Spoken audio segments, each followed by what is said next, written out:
Welcome to InfoStream, your daily current. Unsure what to listen to? Turn to us for today's headlines. Stay informed. Trump revokes Harris Secret Service protection. The former vice president has ended the protection detail for Kamala Harris. Thailand's prime minister faces court challenge. A leaked recording threatens Shinawatra's premiership. U.S. tariffs impact Southeast Asian businesses. Trade adjustments are occurring across the region. CDC leadership issues raise concerns. Instability in leadership is causing policy shifts. Ukraine receives missile support amidst attacks. Russia's aggression continues with increased weaponry. Israeli hostage situation worsens in Gaza. Recovery efforts coupled with ongoing attacks. Indonesia protests escalate following fatal incident. Police involvement fuels rising tensions. Trump challenges Fed governor's appointment. Legal and political disputes are emerging. Musk battles SEC over Twitter acquisition. A legal battle continues regarding the deal. UK restricts Israeli delegation access. A defense exhibition is being blocked. Banu Mushtaq controversy divides Karnataka. Political debate surrounding the case is ongoing. Texas property restrictions cause national security debate. Restrictions are raising concerns nationwide. Ferries CEO steps down amidst controversy. The CEO has resigned due to the situation. Small boat capsizes off Mauritania. Many perish. A tragic incident has resulted in significant loss of life. India and Canada restore diplomatic relations. Ties have been fully restored after a period of strain. Trump revokes Kamala Harris Secret Service protection. President Donald Trump has ordered the termination of Kamala Harris Secret Service protection, effective September 1st, following a year-long extension initiated by former President Joe Biden. This decision, outlined in a memorandum to the Secretary of Homeland Security, reverses a prior directive and brings Harris protection back to the standard 6-month period afforded to former vice presidents under federal law. The move occurred as Harris prepares for a national book tour promoting her memoir, 107 Days. The initial extension was not publicly disclosed until this recent announcement. The White House confirmed the order originated from within the administration, with no security review or new threat assessment cited as the rationale. Harris's security detail, which typically comprises a dozen to several dozen agents, will be disbanded, impacting not only in-person protection, but also continuous threat intelligence analysis and monitoring of Harris communications, including emails, texts, and social media.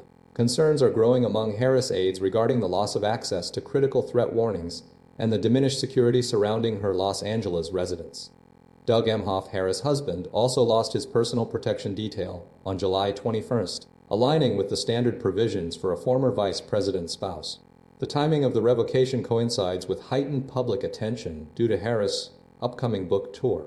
California Governor Gavin Newsom and Los Angeles Mayor Karen Bass expressed outrage, viewing the action as politically motivated revenge following previous security-related actions.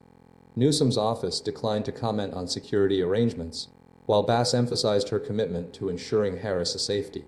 Both officials are coordinating with relevant authorities to potentially provide alternative security measures. Harris faced heightened security concerns during her time as vice president, particularly due to her status as the first woman and first person of color in the role, compounded by the contentious 2024 election. The cost of privately funding comparable protection would be substantial, potentially reaching millions annually. The decision highlights ongoing tensions and security considerations surrounding high-profile political figures. Thailand's Prime Minister Paetongtarn, Ung Ing Shinawatra, faces a critical juncture as the Constitutional Court prepares to rule on a case concerning a leaked audio recording. The controversy has eroded public trust and poses a significant challenge to her premiership.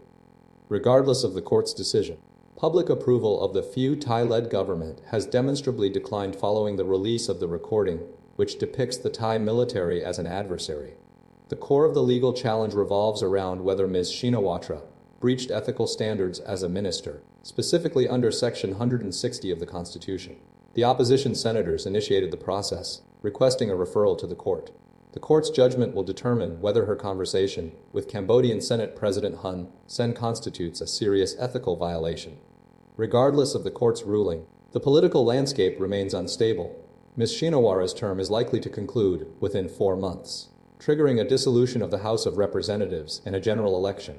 Several potential candidates for Prime Minister are emerging, including Chakasim Nitasiri from Pheu Thai, former Prime Minister Prayut Chan-o-cha, Juran Laksanawizit of the United Thai Nation Party, and Anutin Charnvirakul of the Bumjathai Party. The court's decision is anticipated to be highly contested, with the opposition intending to leverage the situation to undermine the government's legitimacy. Economic headwinds, including rising household debt and sluggish growth, further complicate the situation, adding to the pressure on Ms. Shinawatra's administration. The legal proceedings represent a critical test for Thailand's democratic institutions and the stability of the ruling coalition. The outcome will significantly shape the country's political trajectory and determine the future leadership. The election will ultimately decide the nation's direction, with several parties vying for dominance. The situation remains fluid, and the next few months will be pivotal in determining Thailand's political future. U.S. tariffs trigger business adaptation and strategic shifts across Southeast Asia. A confluence of U.S. tariffs is prompting significant adaptation and strategic shifts among businesses across Thailand, Malaysia, and potentially other Southeast Asian nations. The primary catalyst is the imposition of tariffs on goods, particularly impacting export-oriented sectors and accelerating a broader trend toward sustainability. Thailand's economy faces gradual impacts, projected by the Bank of Thailand to see GDP growth fall below 200% over the next 18 months due to reduced exports. Key sectors, including automotive parts, electrical appliances, and processed food, are expected to be most affected, with a 4% contraction in exports anticipated in the latter half of 2025.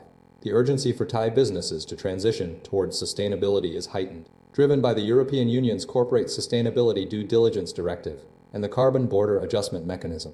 Lotus, a Chinese-owned luxury carmaker, is proactively responding with job cuts, reflecting the uncertain environment. Across Southeast Asia, businesses are diversifying markets beyond the U.S. and exploring new products, such as shifting processed food exports to pet food. The Bank of Thailand anticipates increased cost pressures and inflation, leading to reduced investment and slower growth.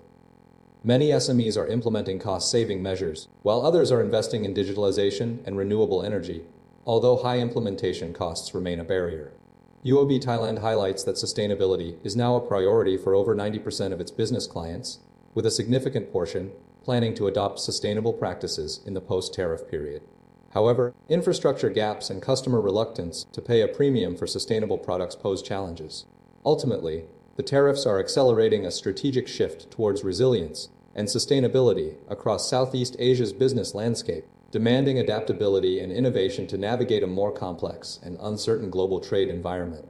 The transition is not merely reactive, it represents a proactive move toward long-term competitiveness and sustainable growth. CDC leadership instability sparks concern amidst policy shifts.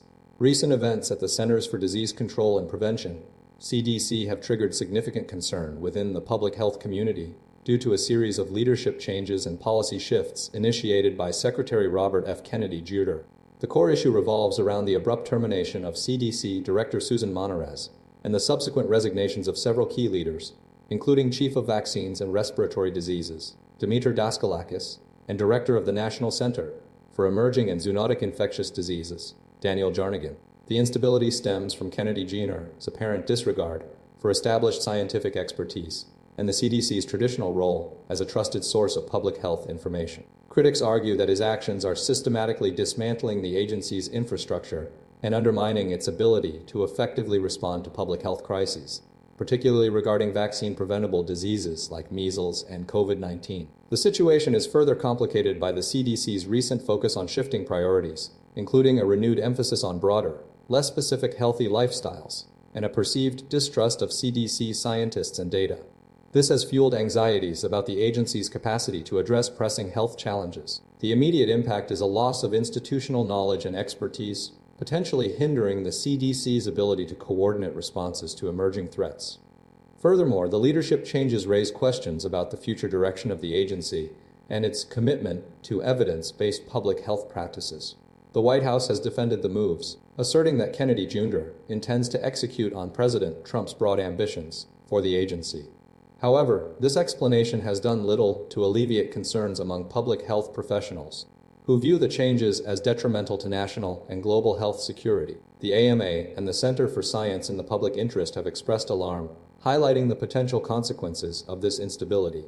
The situation underscores a fundamental conflict between political priorities and scientific expertise, posing a serious challenge to public health efforts. Ukraine receives major missile delivery amidst continued Russian attacks. A wave of intensified Russian attacks targeting Kiev, including a deadly night of strikes and ongoing drone and missile assaults on energy infrastructure, has coincided with a significant increase in Western military support for Ukraine. The Trump administration has authorized the sale of three 3D-50 extended-range attack munition (ERAM) missiles to Ukraine for approximately $825 million, marking the first major new weapons sale announced by the administration.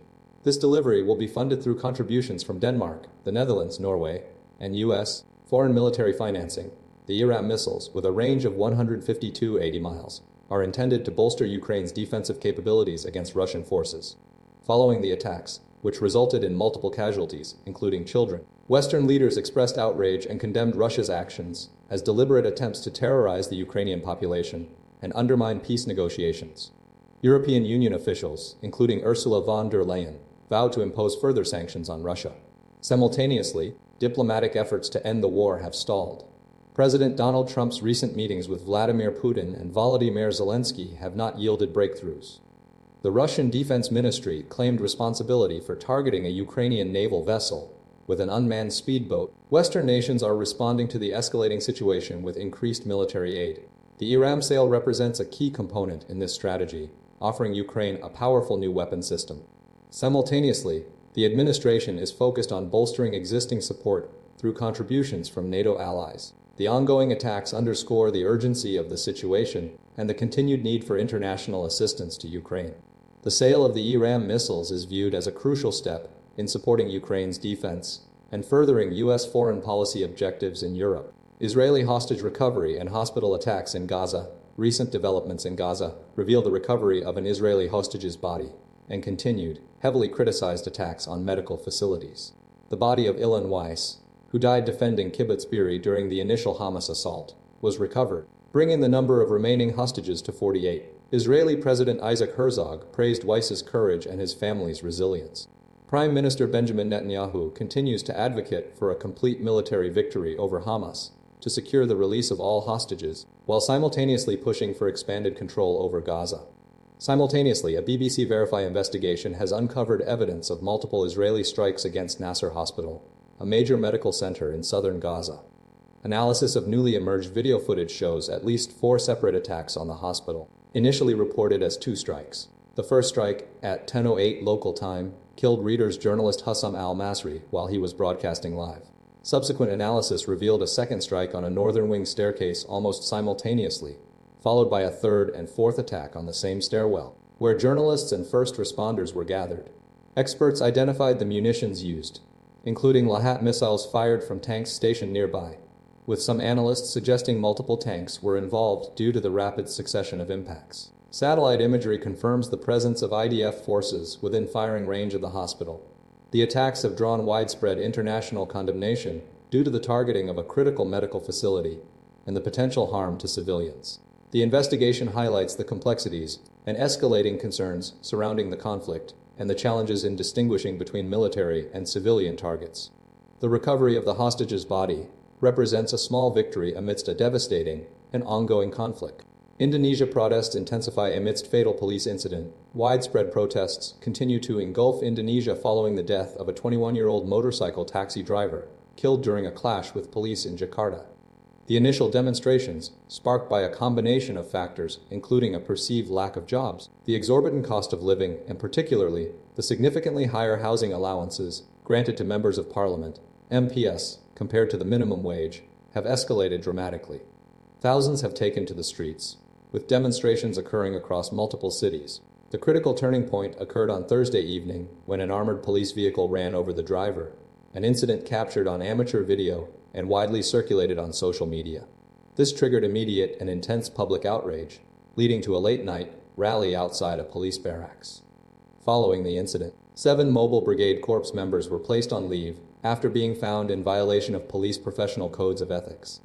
President Subianto Prabowo and the Chief of Police issued public apologies, acknowledging the excessive actions of the officers. Adding to the unrest, hundreds of University of Indonesia students have announced plans to stage a demonstration outside the National Police Headquarters on Friday, demanding the removal of the police chief and accountability for recent arrests and violence against protesters. The situation has significantly impacted Indonesian markets, with stocks falling 1.3%, the most in 2 months, and the rupiah weakening 0.5%. Concerns about heightened policy uncertainty and social unrest are driving investor caution. Several government meetings have been cancelled, including the Finance Ministry's monthly budget briefing. The protests represent a major challenge for President Prabowo Subianto, raising questions about his ability to manage dissent and potentially eroding public trust. Rights groups have voiced concerns about the potential for a crisis of trust if those responsible for the fatality are not held accountable. The government has expressed regret for the incident and pledged to investigate, but the ongoing protests suggest a deep-seated frustration with economic inequality and perceived corruption within the political system. Labor unions are advocating for a higher minimum wage, further fueling the unrest. Trump's challenge to Fed Governor Lisa Cook sparks legal and political debate. President Donald Trump has initiated a contentious effort to remove Federal Reserve Governor Lisa Cook, escalating a long-standing dispute with the central bank. Trump's demand, communicated through a Truth Social post, centers on allegations of mortgage fraud leveled against Governor Cook, specifically concerning discrepancies in mortgage documentation, where she claimed 2 residences as primary addresses. This move has ignited considerable controversy, with Democrats voicing concerns about unprecedented political interference in the Fed's operations. Lisa Cook, appointed in 2022 by President Joe Biden, represents the first African American to hold the position of Fed governor, with her term extending until 2038. Prior to her role at the Fed, she served on Barack Obama's Council of Economic Advisors and at the U.S. Treasury. The 7 governors of the Fed play a crucial role in setting monetary policy, determining interest rates, and maintaining financial stability. Governor Cook has recently voted to maintain current interest rates. Trump's accusations involve a potential criminal referral, prompted by a housing finance regulator's call for an investigation into Cook's mortgage practices. While documentation confirms she claimed 2 residences, the extent of her knowledge and intent remain unclear, and she has not been formally charged with any wrongdoing. Cook vehemently denies any justification for her dismissal, anticipating a legal challenge. The Federal Reserve Act doesn't explicitly grant the president the authority to remove governors at will, but permits dismissal for cause. Legal experts express skepticism regarding Trump's justification, considering the lack of concrete evidence and a formal investigation. The market reaction has been muted, reflecting investor uncertainty. The Federal Reserve's primary function is to manage monetary policy, primarily through interest rate adjustments, influencing borrowing costs and overall economic conditions. This independence from the executive branch is a cornerstone of the Fed's operation, although it is accountable to Congress. Trump's actions highlight the ongoing tension between the executive and legislative branches regarding the Fed's autonomy and its impact on the nation's economy. The legal battle surrounding Cook's dismissal promises to be protracted and significant, potentially reshaping the relationship between the White House and the Federal Reserve. Musk seeks dismissal of SEC lawsuit over Twitter acquisition. Elon Musk is attempting to dismiss a lawsuit filed by the U.S. Securities and Exchange Commission, SEC, alleging he improperly saved money by delaying the disclosure of his increasing investment in Twitter, now rebranded as X. Musk's legal team submitted a response to the SEC's January complaint shortly before the court's deadline, characterizing the lawsuit as a waste of this court's time and taxpayer resources. The core of the SEC's claim centers on Musk's failure to disclose his stake in Twitter, exceeding 5% within the required 10-day timeframe. Specifically, the SEC asserts that Musk should have revealed his holdings by March 14, 2022, but only disclosed them on April 4, 2022, a delay of 21 days. Musk's legal team argues that the SEC's allegations are unfounded, stating that the regulator doesn't allege any investor harm, intent, or ongoing violation. They emphasize that Musk promptly corrected the initial error upon discovery. The legal team further contends that the SEC is engaging in a relentless pursuit and selective enforcement, seeking disproportionately large monetary relief compared to similar cases involving other individuals. The lawsuit stems from Musk's acquisition of Twitter, a process that has been marked by controversy, including Musk's accusations of the SEC being a totally broken organization and his reluctance to fully participate in depositions. The SEC's complaint highlights the potential economic harm to investors who may have been affected by Musk's delayed disclosure. The legal battle underscores ongoing tensions between Musk and regulatory bodies regarding his business dealings and public statements. The SEC's continued investigation into Musk's past actions, including a previous investigation regarding a Tesla tweet, demonstrates a sustained scrutiny of his activities. The outcome of this lawsuit will likely have significant implications for Musk's future business ventures and his relationship with regulatory agencies. UK blocks Israeli government delegation from defense exhibition The United Kingdom government has decided not to invite an Israeli government delegation to attend DSEI 2025, Britain's flagship defense trade show, due to the ongoing conflict in Gaza. This decision follows increasing criticism of Israel's military operations and a subsequent escalation of the conflict. The UK government stated that the decision was prompted by the Israeli government's intensified military actions in Gaza. Israel's defense ministry criticized the UK's action as deliberate and regrettable discrimination, and announced it would withdraw its national pavilion. However, Israeli defense firms will still be permitted to exhibit at the trade show, receiving the government's full support. The decision highlights the growing tension between the UK's long-standing defense industry ties with Israel and its ethical concerns regarding the conflict. The UK government's stance reflects a broader international response to the humanitarian crisis in Gaza, which has seen over 966 Palestinian deaths, including 18,592 children. According to the Hamas-run health ministry, the United Nations has confirmed famine conditions in Gaza and restricted aid access. Campaign Against Arms Trade, CA welcomed the government's action but criticized it as cowardly and symbolic, arguing it doesn't address the underlying issue of arms exports to Israel. Activist groups had planned to protest at DSEI. The UK has taken several steps to demonstrate its disapproval, including suspending trade talks with Israel, summoning the country's ambassador, and imposing sanctions on West Bank settlers. Labour Party leader Sir Keir Starmer condemned Israeli strikes on a hospital, killing at least 20 people, including journalists. The government has also suspended 30 out of 350 arms export licenses to Israel, excluding parts for the F-35 jet, which is manufactured and distributed globally.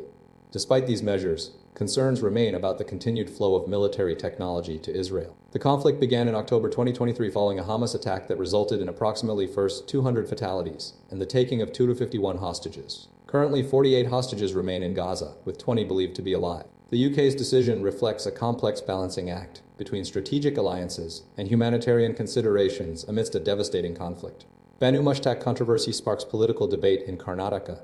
The recent invitation of International Booker Prize winner Banu Mushtaq to inaugurate the Mysuru Dasara festival in Karnataka has ignited a significant political controversy.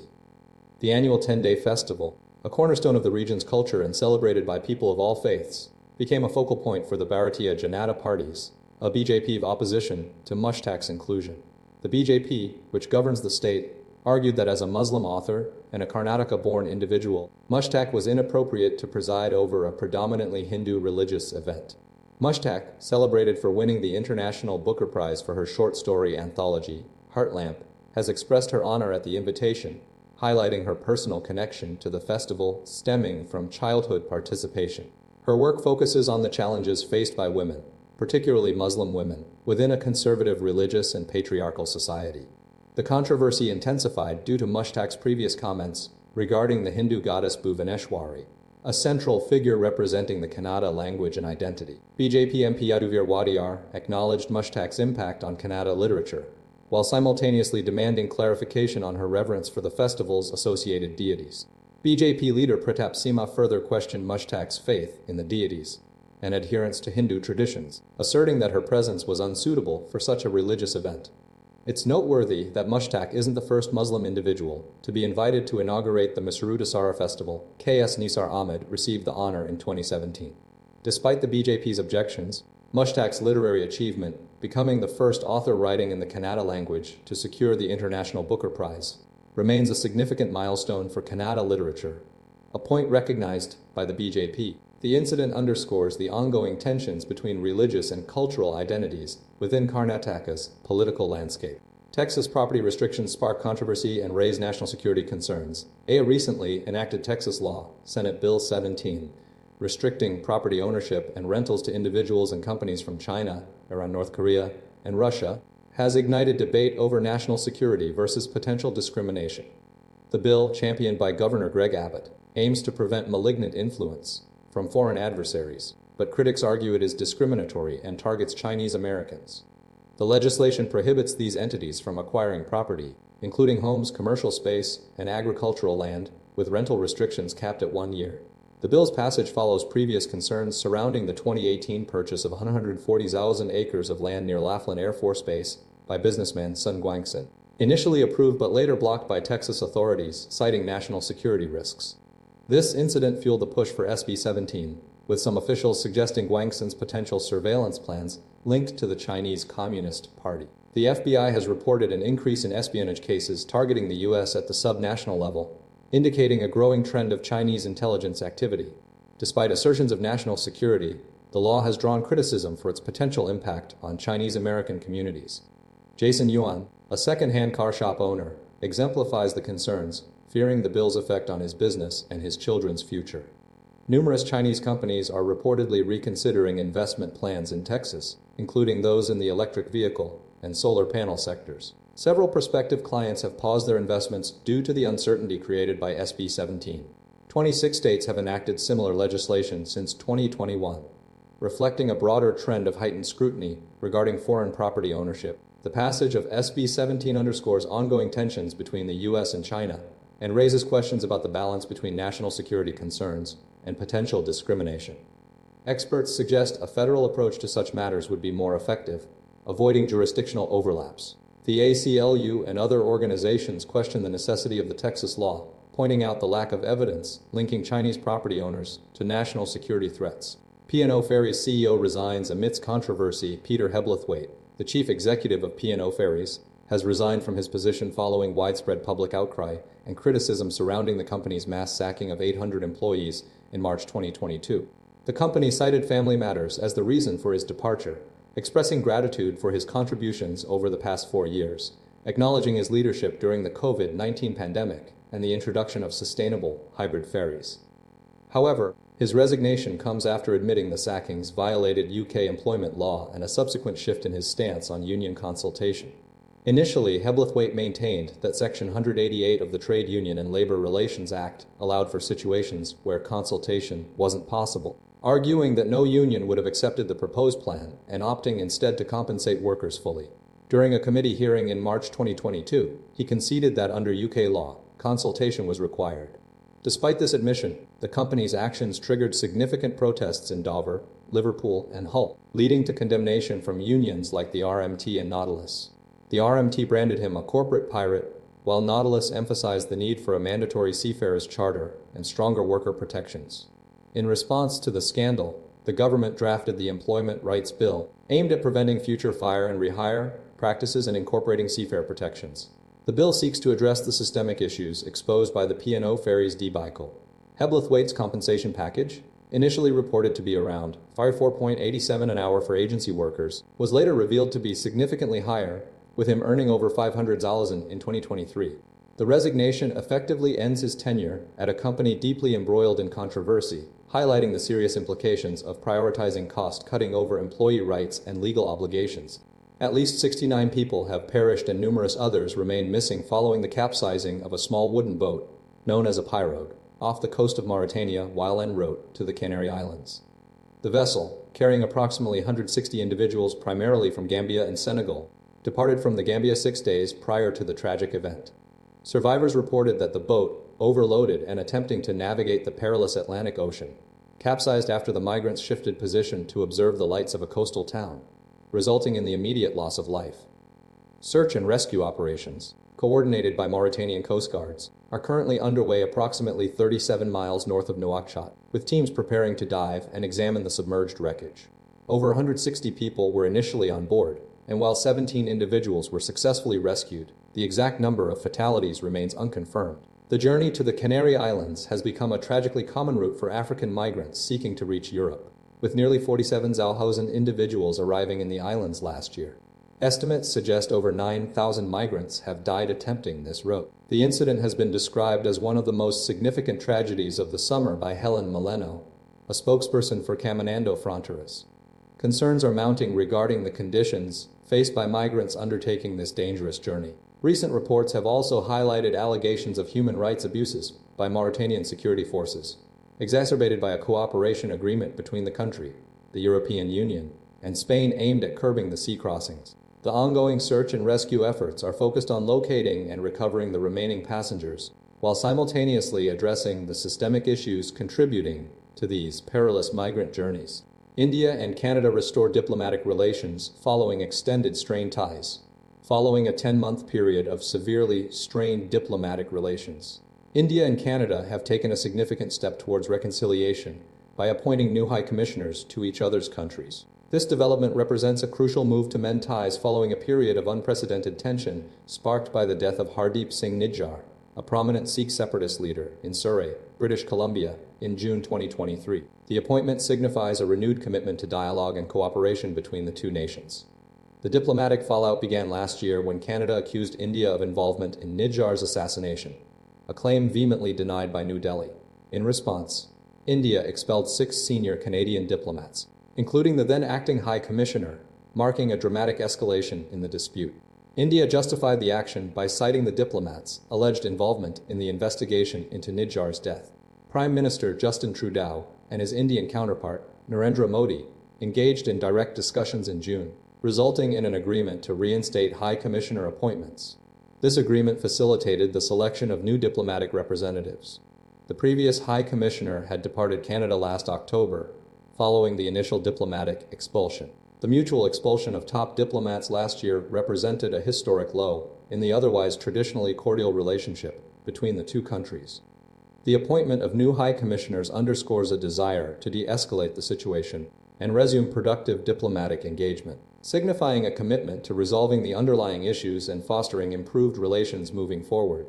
The focus now shifts to utilizing this renewed diplomatic channel to address concerns and build trust.